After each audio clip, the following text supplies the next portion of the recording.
Time now for yours truly, Johnny Dollar.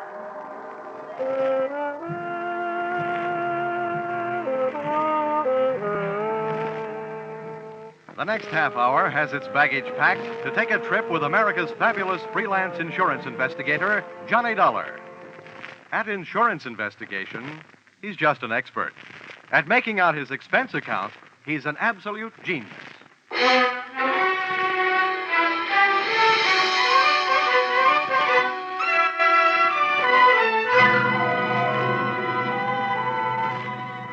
Expense account submitted by Special Investigator Johnny Dollar to Home Office, American Pioneer Life Insurance Company, Hartford, Connecticut.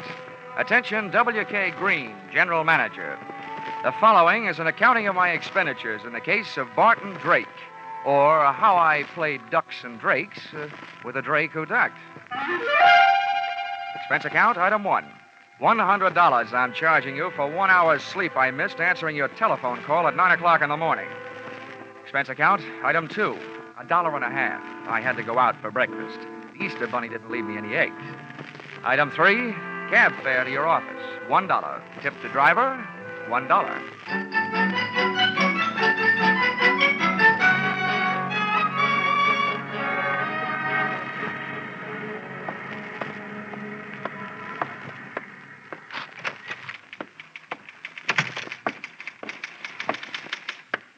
Good morning, Johnny. Why don't we make that good night sometime soon? Shall we, Chickie? Well, I've had to type up some of your expense accounts. I think maybe an evening with you might be fun.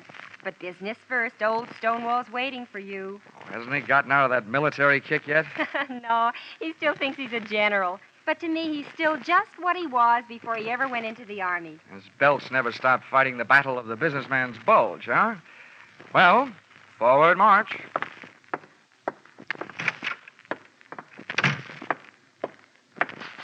Good morning, Mr. Green, sir. Mr. Dollar reporting as ordered, sir. Eddie, huh? Oh, yeah. What's this saluting and heel-clicking about? Oh, I thought you might be homesick for some military courtesy. Yeah, I'd be surprised to get any kind of courtesy from you. But we're not paying you to be polite. Sit down. Here. I got a job for you. Here. I had a copy made of the file in that case. You can take it with you. Thanks. Barton Drake, huh? Oh, yeah, I remember him. Let's see. Life insurance, $30,000. Beneficiary, Mrs. Barton Drake. Well, what is it? Is he dead or just dying? Neither, we hope. Well, if you'll pardon a little before-noon philosophy, just by living, a man is slowly dying of old age. We have a statistical department to worry about that, Dollar. Your job is to find this man, Barton Drake. Okay. What's the story? And as far as the company is concerned, the story started one night just short of 7 years ago. Oh, that would make it 1942. Yes, the same year I was called upon to fight for my country. Yeah. In the insurance division, Pentagon Building, Washington, D.C. Huh? But don't get me wrong. Those who served can be just as proud of what they did as those who fought. As you were saying. I merely used the word fight as a general term. Yes, General. Barton Drake, one night about 7 years ago? Yes. When we issued the life policy on Drake, he listed his occupation as that of hardware store proprietor. Hardware? As I recall it, he specialized in unregistered pistols, handcuff keys, and hacksaws. And if I'm not wrong, at the time he disappeared, he was under suspicion of grand larceny and wanted for assault with intent to kill a police officer. Yeah, that's right. At the time, he was suspected of a number of large robberies. Yeah. Refresh me on that cop shooting. How'd that happen? You remember. When the police arrived at the house to pick him up, he opened fire from the bedroom window, made a dash for it out of the back to his own car. There was a chase during which the car skidded and went through the rail of a bridge into the river. Oh, yes. Now I remember, yeah. They never did recover the body or the loot. All they got back was a wet Buick. Dollar, that was 7 years ago. At least it will be 7 years in 1 more week. At that time, Barton Drake will be declared legally dead by the probate court. His wife has already instituted proceedings. And when the court says she's a widow, she says, I want my $30,000, and you have to pay it, right? Exactly. But we're not going to pay that $30,000 if we can help it. At 9 o'clock this morning, the Missing Persons Bureau of the New York Police Department called us and gave us reason to hope that Drake is still alive. What happened? Did they see him in a crystal ball? You don't know how close to the truth you came, Dollar. Oh? The Missing Persons boys have a new habit these days. Whenever there's a television show, where there's a public crowd involved, they watch it. Last night, they think they spotted Barton Drake at the prize fights. Now, that's all we've got to go on, but we think he's alive and that he's somewhere in New York. Well, that's a start anyway. I know where to find New York.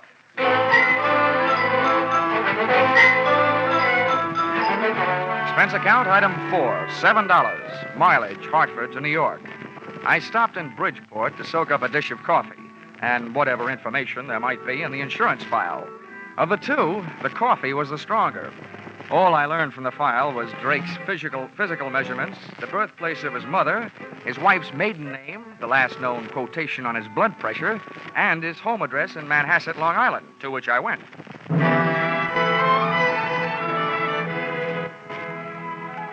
The house had a $40,000 look about it, and its grounds were being manicured by a gardener who had a $12 a day look about him.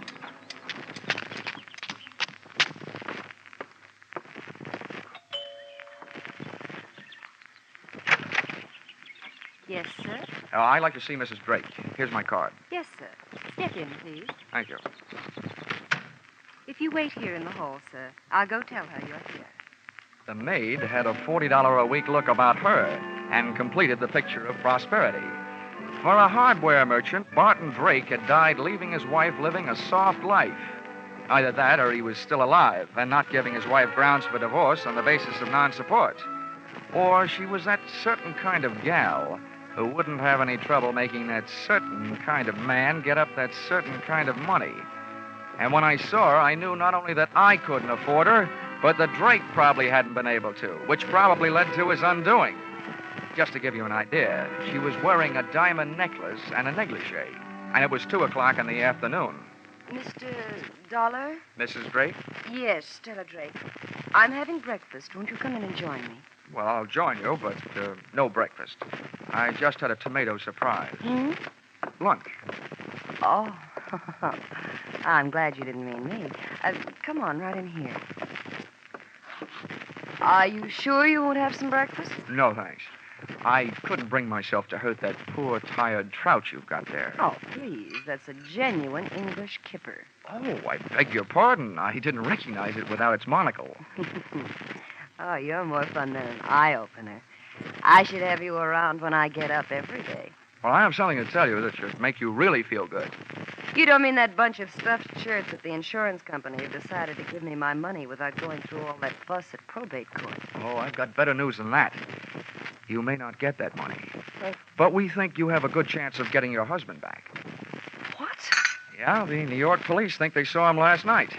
Alive. Oh. Maybe I was wrong. Maybe that doesn't make you happy. Why, yes. Yes, of course it makes me happy, but to live without a man for 7 years and then have a stranger just sit across the table and calmly tell you he's alive, it's just too much. Tell me, where did they find him? They didn't. They think they spotted him at the fights they were watching on television. I imagine they're looking for him. I know I am. Well, it's impossible. If he were alive and back in New York, he'd come to me. That's what I was hoping, Mrs. Drake. Well, I don't believe it. Why would he do a thing like that to me? Why would he make me suffer all these years? I think you'd better go now. I've got to be alone. I've got to think. Oh, Barton, why? Why? Please, Mr. Dollar. I want to be alone. I figured if she wanted to be alone, it was for a good reason.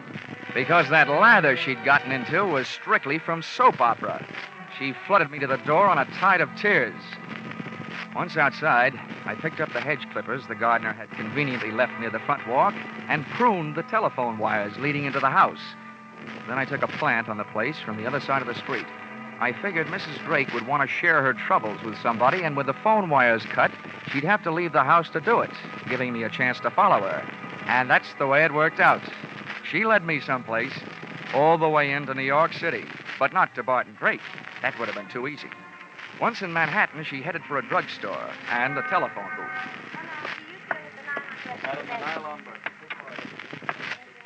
I slipped into the phone booth beside hers. I got the receiver off the hook and my nickel in the slot in time to use an old trick of mine. As she dialed, I tried to duplicate it with my phone.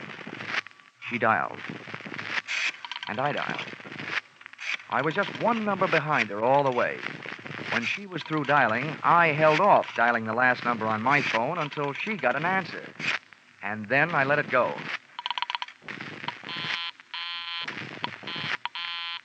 The number she was calling was busy. There was still room for coincidence, but it was good enough for me. I jotted down the number I'd gotten out of my little telephone game of tag and then listened. I gotta see you right away. We're in trouble. All right, I'll meet you in 20 minutes. The usual place.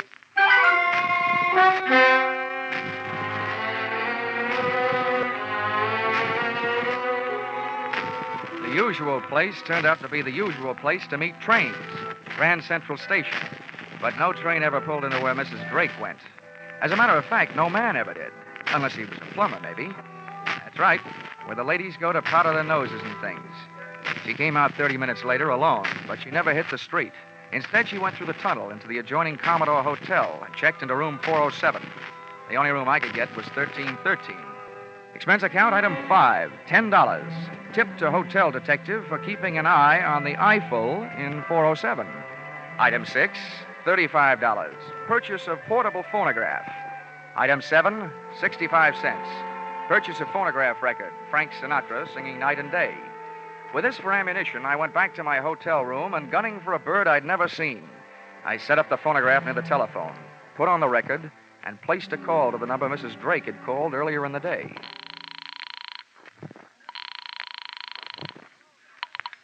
Hello.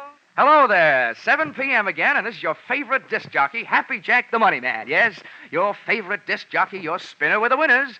Tell me, are you listening to our show? My radio is not on. Goodbye. Oh, hold the phone, madam. A little thing like that doesn't make any difference to Happy Jack. Here's all you have to do to win a house full of prizes. Now, you just listen closely over the phone and identify today's puzzle platter, and you'll win all these wonderful prizes. A genuine Sunbeam Mixmaster that makes those fresh little eggs just happy to get beat up. Yes, and you'll clean up with the next prize. Make a real clean sweep with a Hoover vacuum cleaner with all attachments and no strings attached. And to send you tripping happily through life, you'll also receive a handsome set of easy-to-lug luggage, a pair of Gladiator bags. Are you interested? Why, of course I am. All right, then. Here's the tune.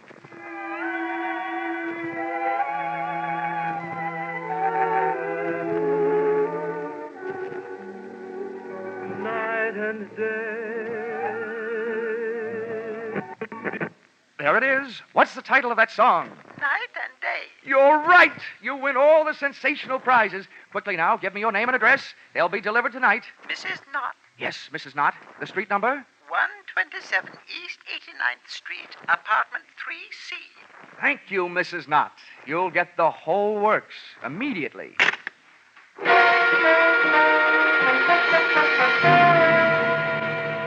Expense account, items 8, 9, and 10. $39.50, purchase of Mixmaster.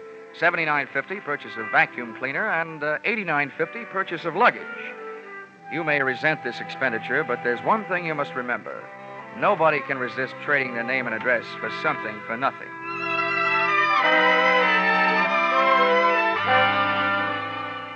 I felt like an out-of-season Santa Claus when I knocked on the door of apartment 3C at 127 East 89th Street. The frame suddenly became a picture frame encasing a live version of Whistler's grandmother, complete with wheelchair and crocheted afghan. Just bring them in and set them down. Yes, ma'am. I'm Happy Jack, and I'm glad to meet you. Right in here and set them down. Ah, yes. There you are, Mrs. Knott. You lucky woman, you. Is that all? Almost. Now, all we need from you is a little information. Just some background on today's winner to pass along to my radio audience. Be off with you, young man. I'll write you a letter. Oh, but come now, Mrs. Knott. Never mind. I have no time now. Just a few questions while I check you out on the Hoover. I don't need any checking out. Now go away. I must say, Mrs. Knott, you're a bad winner. So now I'm afraid I'm going to have to stick around to find out how good a loser you are. What do you mean? Come in. You. Stella, do you know this man? Do I know him? He's that insurance investigator, Johnny Dollar. Granny came flying out of the wheelchair, multiplying in height by 3. When I first saw Granny's hand flying toward me, it looked like there was an old-fashioned wedding ring on each finger. But just too late, I saw it was only a set of brass knuckles. Oh.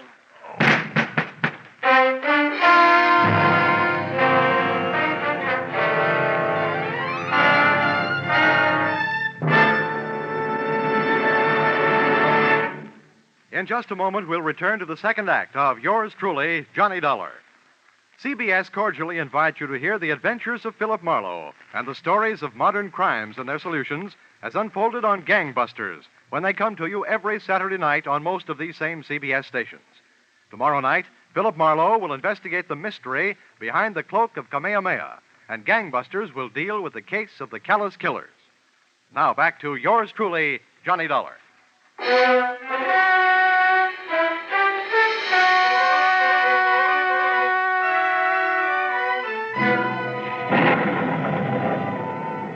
I woke up, the thunder and lightning in my head was getting an answer from the sky.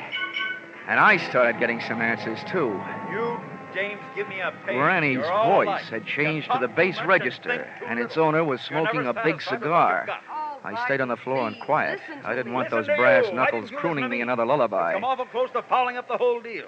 I told you I didn't want you to try to collect on that insurance. Why'd you do it? It's $30,000, that's why. To hear you talk, you'd think you were going hungry. What do you think I am, some empty milk bottle you can run down to the corner and get your nickel back on? What were you trying to do anyway, sell me out? Sell you out? You know what started this trouble. You had to go to the fights last night. Oh, a big man. Dumb cops, you call them. Don't worry about me. They haven't found me. I'll take care of myself. But not with you lousing me up, getting mixed up with dirty dealers like this guy Dollar. Oh, you're so smart. Why did you let him in here? Shut up! He wanted to give me something for free, that's why. Well, I've got something for him. A free boat ride. Wheel that chair over here. We'll take him out in that. The wheelchair ride was short, to the street. The auto ride was longer, to the ocean. And from what I could gather on the dock, the boat ride was to be even longer, to my doom. I was still playing Sleeping Beauty and listening to the supposed-to-be dead man, Barton Drake, telling his wife Stella how he was going to make my slumber permanent. Come on, get a move on. I've got his hands tied. Hurry up with his feet. I'm almost through.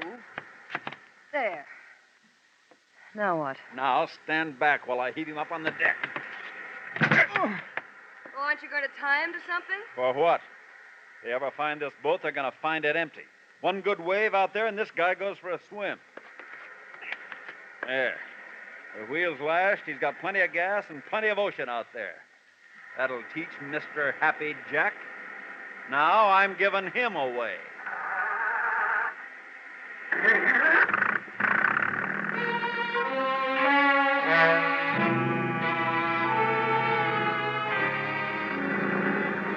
Taking that salt shower bath with my clothes on wasn't the big chill in my life. I was scared. My heart was racing faster than the boat engine.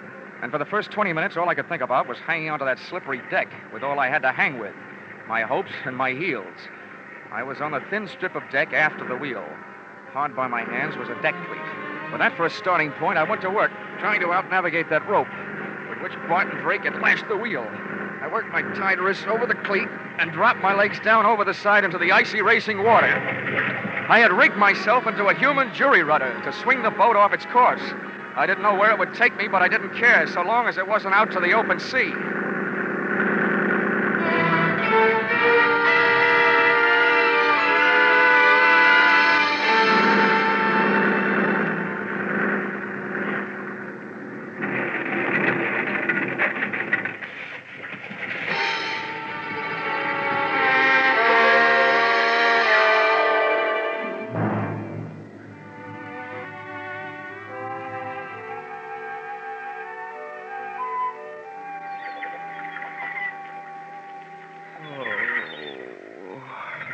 Oh, waking up, eh?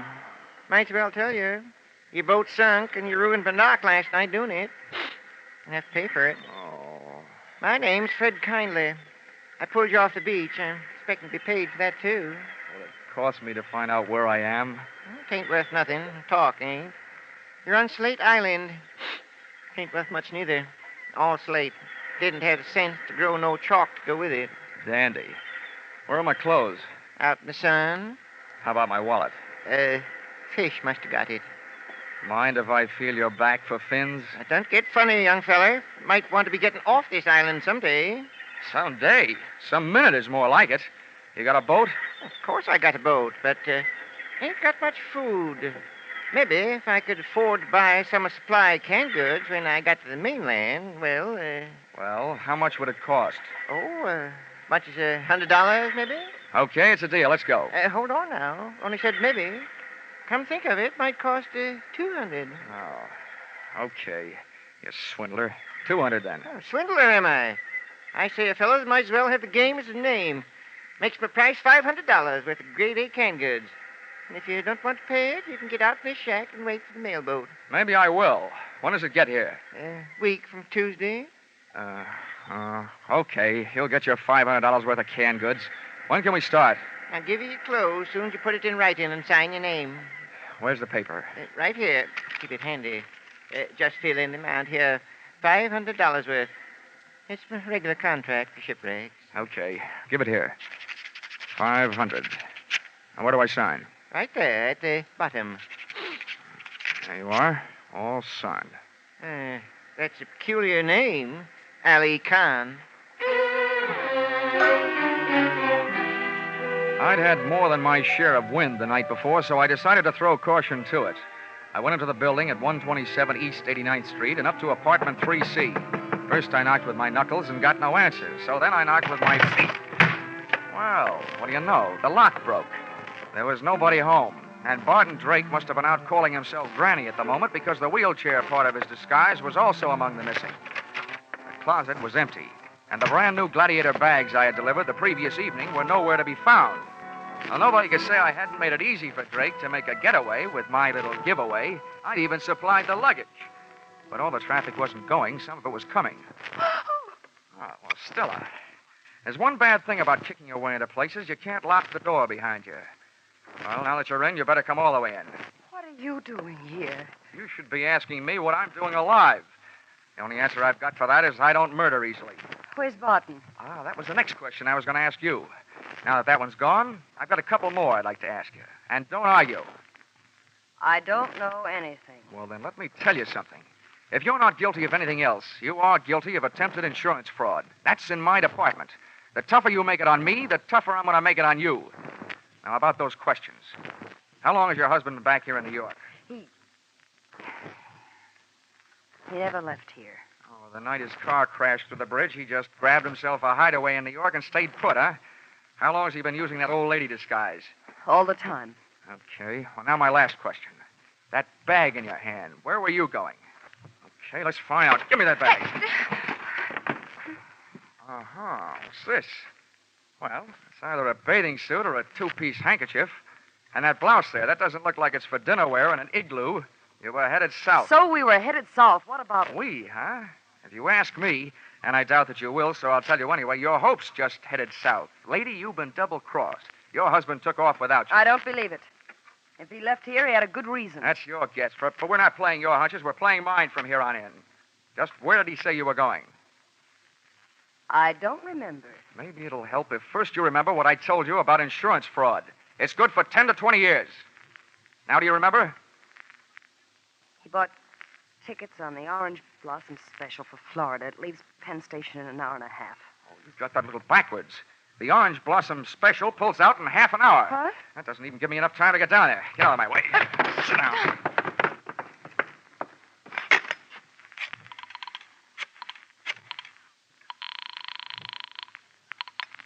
Information. Hello. Information. Look, I want the telephone number of the Penn Station branch of the Travelers' Aid Society. This was once when I didn't want the society to aid the traveler. I told them that Barton Drake was my invalid aunt and as nutty as a fruitcake. With Stella's help, I described his costume from the daisies on his hat to the buttons on his shoes. I tagged it off with a warning that when my aunt left the house, she thought she was a honeybee and was on her way to throw herself in front of the Orange Blossom Special, wheelchair and all. The guy on the other end of the line took off to round up the railway police, and I took off to round up a taxi.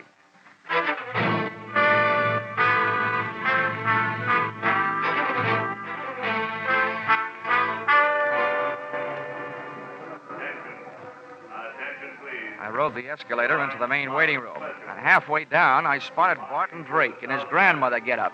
He was surrounded by police, and the police were surrounded by a small crowd. I walked The over. Orange Blossom Special. I don't know what kind of a practical joke this is, young man, but it's not funny. You made me miss my train, and I don't even have a nephew. No, Mother, don't be upsetting yourself. Don't you now, me, young man. Just get me on a train. Any train headed south will do. Drake was getting ready for trouble. If the cops couldn't see it, I could. His hand was under his Afghan, and I knew the least it could be holding was a fistful of brass knuckles, but probably more. He was getting ready to make a run for it. I wasn't taking any chances. I edged my way through the crowd, up behind the wheelchair, and spun it around, and hit what looked like somebody's grandmother a beautiful shot in the whiskers. What? He hit the old lady. I got him. Now, wait a minute, officer. You don't understand. Don't understand, don't I? Hit an old lady, will you? He's not an old lady. It's trouble you want, you scoundrel. Here, maybe this'll quiet you Oh, down. so you don't... Oh.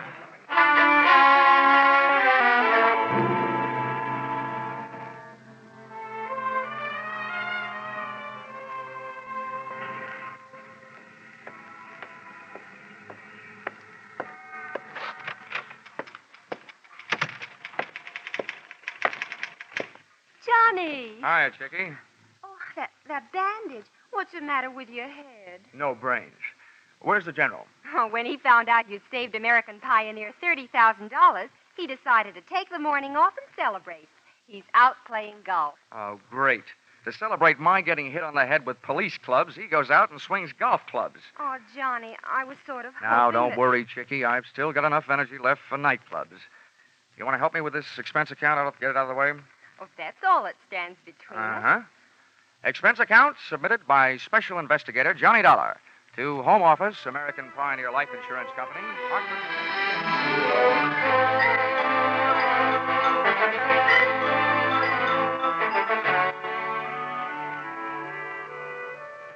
First, the police held me and let Granny Drake go to the hospital, where they learned the truth.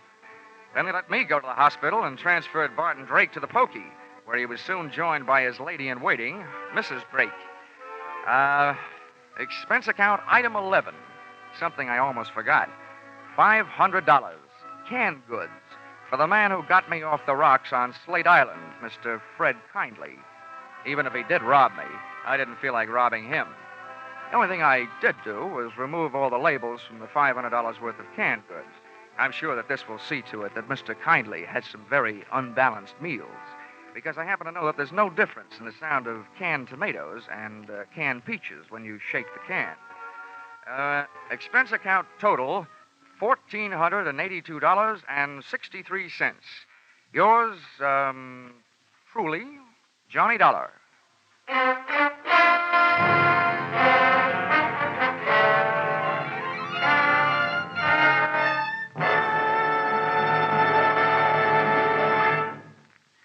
At last, mankind is facing up to one of its most feared diseases, cancer. Research scientists are working tirelessly, exploring every avenue that might lead to new treatments, new cures, and new insight into the causes of the disease. At the same time, the American Cancer Society is working to keep the public informed of all the progress that has been made, trying to reach everyone with the message that the sooner a diagnosis is made, the better the chances of cure. Together, this public education and research attack should bring great progress in the control of cancer. But both phases of this program are costly. Realizing you are giving to a fight against a disease that could menace you, give generously to the American Cancer Society's drive for funds this year.